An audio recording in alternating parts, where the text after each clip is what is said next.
So what we're going to cover today would be the different types of taxes in the US that a foreign company should be aware of while operating in the US, the entity type selection and ownership structure, which is very important before even operating in the US, because finding the right structure would have some tax implication that would be essential for the company to make the decision. And then after that, we'll look at some tax saving opportunities by reviewing some tax credits and tax incentives in the US that the foreign company may be able to take advantage of, followed by some overview of transfer pricing. We'll look at what transfer pricing is and why is it important to a multinational company. And then we'll take a look at the state sales and use tax, as well as the state income tax and nexus to the different states. After that, we'll look at the tax return filing and disclosure requirements so that you understand what would be the tax compliance requirements in the US. And lastly, we'll look at some setup matters if you are thinking about coming to the US and establishing a business there. There are a few items that we think would be helpful for you to understand before actually start the process. So transfer pricing is a concept in international taxation, and it refers to the pricing of goods, services, or intellectual property that are transferred between different entities within a multinational corporation. It is a general term for the pricing of any cross-border intercompany transactions between related parties. Some examples of transactions that require transfer pricing analysis include sales of tangible goods, such as finished inventory, parts, and components. It also includes provision of services, such as corporate administration, sales and marketing, research and other technical services, etc. A common example would be the foreign corporate office. The headquarters is handling the finance function or accounting for the US subsidiary. So that's another type of provision of services between the corporate affiliated groups. It also includes the transfer of intangibles, including rights to use, patents, trademarks, and know-how, etc. So any intangibles. The primary purpose of transfer pricing is to make sure the resulting allocation of income between the taxing jurisdictions reflects the underlying economic activity. And why is transfer pricing important? Different countries have a different tax rate, and multinational companies can actually use the pricing between the related parties to shift income from a higher tax jurisdiction to a lower tax jurisdiction. And that's why transfer pricing is important, and it's to make sure that each entity within a multinational corporation pays the right amount of income tax in each country where it operates. So you cannot really do the shifting of income from one country to another based on the tax rate. The most important key concept of transfer pricing is arm's length principle. The arm's length principle means that the prices set for the intercompany transactions should be the same as those that would be agreed upon between unrelated parties in an open market. So that means the pricing, if you are dealing with a third party, and it should be using the same pricing for any intercompany transactions. The OECD, which stands for Organization for Economic Cooperation and Development, the organization provides transfer pricing guidelines on applying the arm's length principle. they are generally accepted and followed by most countries. So that's the guideline that most of the countries are looking at while determining their transfer pricing. So what does the multinational companies need to do in terms of documentation?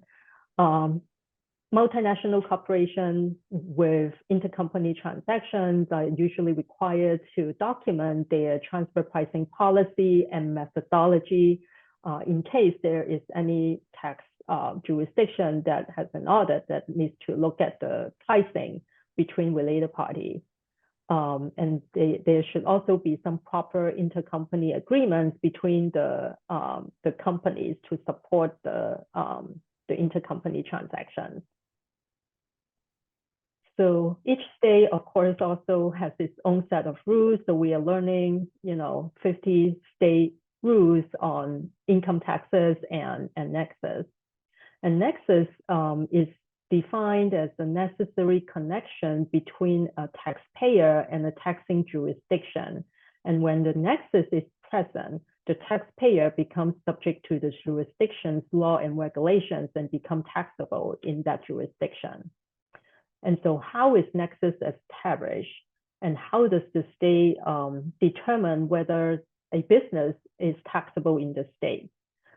There are typically three main types of nexus standards: physical presence, economic presence, and factor-based nexus. Physical presence is created when a taxpayer has a direct physical connection to a state, such as having an office, retail store, warehouse, or have employees working in the state.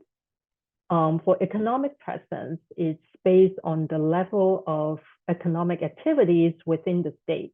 Usually it's created when a taxpayer has exceeded the sales threshold in the state, regardless of whether a physical presence is there. So for online retail business, that you don't have to have a office or a retail location anywhere in the US, but you may be subject to the sales and use tax nexus because of economic presence in the state if the sales is over a certain level. Another nexus standard is factor-based nexus. This is a more objective standard based on a few factors: sales, payroll, and property. Some states have a threshold for sales, payroll, and property, and if your business sales, payroll, or property exceeded that threshold, then you are considered to have nexus in that state, and then you are being subject to tax in that particular state. And state tax is generally calculated based on the apportionment percentage of federal taxable income. So first, at the federal level, we find out what the taxable income should be.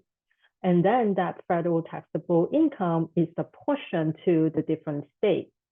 And that's how we calculate the state tax liability and how much you pay tax in each state.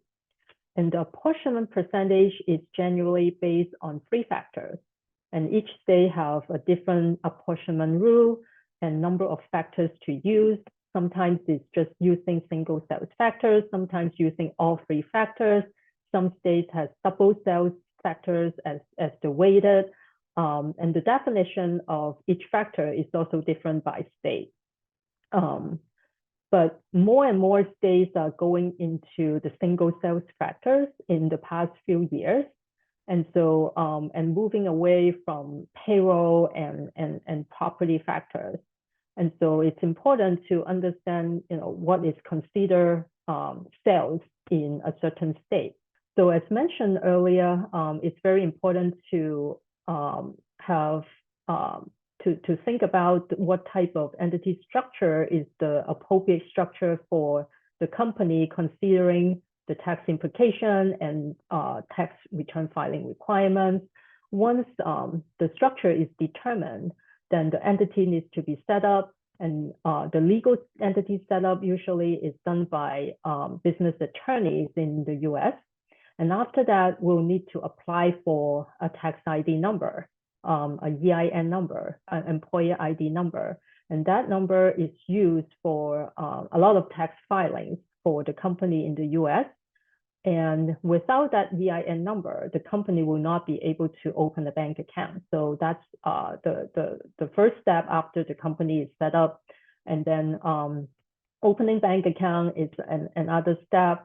And when the company is ready to hire employees, it will start paying payroll taxes. And usually companies here will hire payroll service provider to process the payroll and handle all the payroll tax filing requirements and compliance. Some companies also look into the PEO, professional employer organization, to handle both the payroll and the HR function as well. So those are some options in terms of the employment. Again, for business license and state registration, as we mentioned earlier, on the state level, if the company have nexus for sales tax or income tax in other states, it generally needs to register with the state to do business in the state. Even though the company may be set up as a Delaware corporation, but if it has an employee in New York or California, it still needs to do a state registration. The last but not least, some foreign companies may send their executives or employees to the US for the setup or on a temporary basis, or sometimes it's on a permanent basis of relocation. And there are some tax implications to both the business and the employee. So it's something that definitely should be considered while thinking about setting up in the US and sending employees or having the executives coming to the US, both at the business level and the individual level.